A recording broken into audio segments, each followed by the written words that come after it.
जय श्री राम। 40वां सर्ग। सगर पुत्रों के भावी विनाश की सूचना देकर ब्रह्मा जी का देवताओं को शांत करना, सगर के पुत्रों का पृथ्वी को खोदते हुए कपिल जी के पास पहुंचना और उनके रोष से जलकर भस्म होना।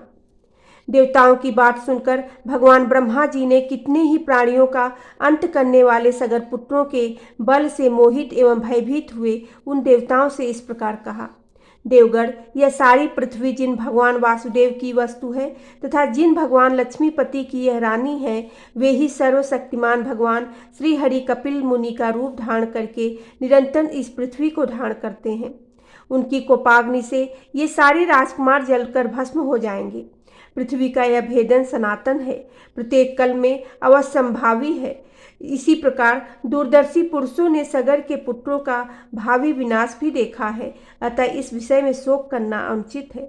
ब्रह्मा जी का यह कथन सुनकर शत्रुओं का दमन करने वाले 33 देवता बड़े हर्ष से भरकर जैसे आए थे उसी तरह पुनः लौट गए। सगर पुत्रों के हाथ से जब पृथ्वी खोदी जा रही थी, उस समय उससे वज्रपात के समान बड़ा भयंकर शब्द होता था। इस तरह सारी पृथ्वी खोदकर तथा उसकी परिक्रमा करके वे सगर पुत्र पिता के पास खाली हाथ लौट आए और बोले, पिताजी, हमने सारी पृथ्वी छान डाली, देवता, दानव, राक्षस, पिशाच और नाग आदि बड़े बड़े बलवान प्राणियों को मार डाला, फिर भी हमें न तो कहीं घोड़ा दिखाई दिया और न घोड़े का चुराने वाला ही। आपका भला हो, अब हम क्या करें, इस विषय में आप ही कोई उपाय सोचिए। रघुनंदन, पुत्रों का यह वचन सुनकर राजाओं में श्रेष्ठ सगर ने उनसे कुपित होकर कहा, जाओ फिर से सारी पृथ्वी खोदो और इसे विदीर्ण करके घोड़े के चोर को पता लगाओ और चोर तक पहुंचकर काम पूरा होने पर ही लौटना।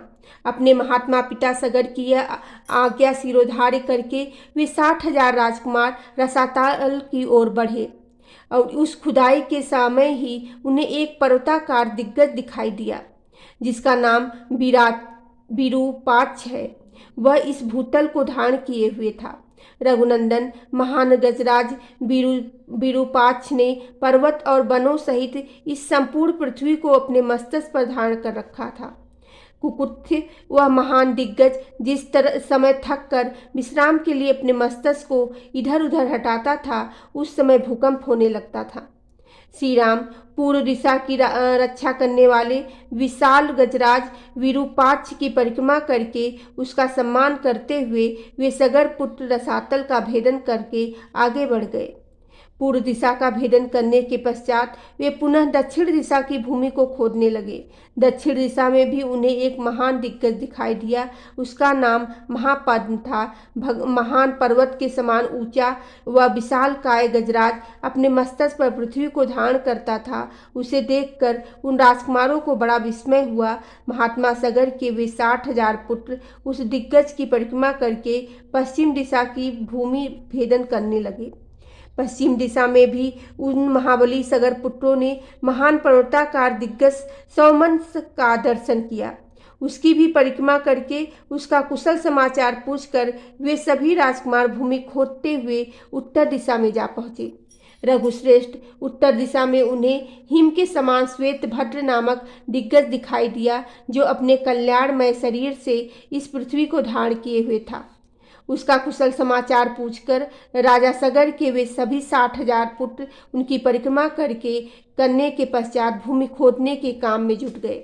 तदंतर सुविख्यात पूर्वोत्तर दिशा में जाकर उन सगर कुमारों ने एक साथ होकर रोषपूर्वक पृथ्वी को खोदना आरंभ किया। इस बार उन सभी महाबली एवं भयानक वेगशाली राजकुमारों ने वहां सनातन वासुदेव स्वरूप भगवान कपिल को देखा। राजा सगर के यज्ञ का वह घोड़ा भी भगवान कपिल के पास ही चल रहा था। रघुनंदन, उसे देखकर उन सबको अनुपम हर्ष प्राप्त हुआ। भगवान कपिल को अपने यज्ञ में विघ्न डालने वाला जानकर उनकी आंखें क्रोध से लाल हो गई। उन्होंने अपनी हाथों में खंती, हल और नाना प्रकार के वृक्ष एवं पत्थरों के टुकड़े ले रखे थे। वे अत्यंत रोष में भरकर उनकी ओर दौड़े और बोले, अरे खड़ा रह, तू ही हमारे यज्ञ के घोड़े को यहाँ चुरा लाया है। दुर्बुद्धे, अब हम आ गए हैं, तू समझ ले हम महाराज सगर के पुत्र हैं। रघुनंदन, उनकी बात सुनकर भगवान कपिल को बड़ा रोष हुआ और उस रोष के आवेश में ही उनके मुख से एक हुंकार निकल पड़ा। श्री राम उस हुंकार के साथ ही उन अनंत प्रभावशाली महात्मा कपिल ने उन सभी सगर पुत्रों को जलाकर राख का ढेर कर दिया। बोलो सियावेरी रामचंद्र की जय, पवन सुत हनुमान की जय।